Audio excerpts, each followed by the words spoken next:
After 1945, across a continent ravaged by war and famine, Europe's people looked for a way to rebuild for the future.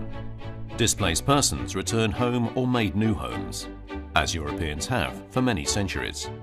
A handful of European leaders decided that the best way to prevent war was to share the things which nations had been fighting for, and to build closer bonds of friendship and trust. The first step was the European Coal and Steel Community.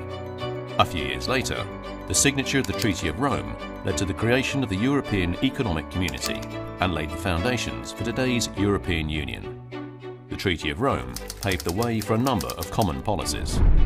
A common market was created, with the removal of borders and barriers for goods, people, capital and services. This allowed cross-border trade to flourish, making war between neighbours simply unthinkable, and generating prosperity and opportunities for millions of European citizens which they had not known before. Putting in place these four fundamental freedoms helped Europe's economies develop and led to the creation of the world's biggest trading bloc. The Common Agricultural Policy was also launched with the Rome Treaty, at a time when Europeans knew what being rationed and hungry meant. They knew how much food makes a difference between life and death, between good and poor health. Over the last 60 years, ensuring that Europe is self-sufficient and that we can secure our food and be sure of what we eat has been a core priority of the European Union. After the Second World War, Europeans wanted a strong social policy aimed at sheltering the weakest, and so the Rome Treaty established the European Social Fund. Today, over 1/3 of the EU budget is spent on economic and social cohesion. The European Union was founded on coal and steel. Today, the European Energy Union will ensure that Europe has secure, affordable and climate-friendly energy.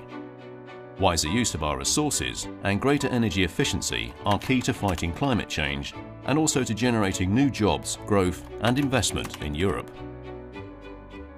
Over time, new challenges emerged in Europe, with technological progress, globalization and several enlargements of the EU.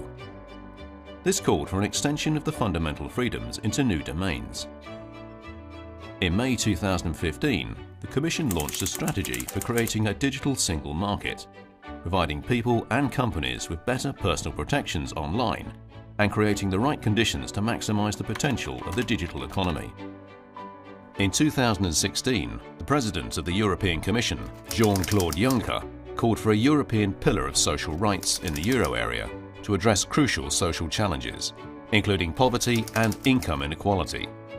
The Commission also created a European Solidarity Corps in 2016 to provide new opportunities for young people in Europe. Over its 60 years of existence, the Treaty of Rome has evolved with the European Union, and new treaties have been needed to keep pace with its growth and development. The history of the Union that has been formed under the guidance of this treaty is of an unprecedented nature in Europe. We are looking back on over 70 years of peace, which our continent has never known before. The journey has not always been smooth. It is a story of individuals and their lives. It is a story of institutions and their leaders, of men and women working tirelessly to overcome differences. It is the story of common values, common goals, common standards and common policies developed together, leading to the emergence of a stronger union between Europeans. In a globalized world, today more than ever, united we can shape the world and secure our place in it.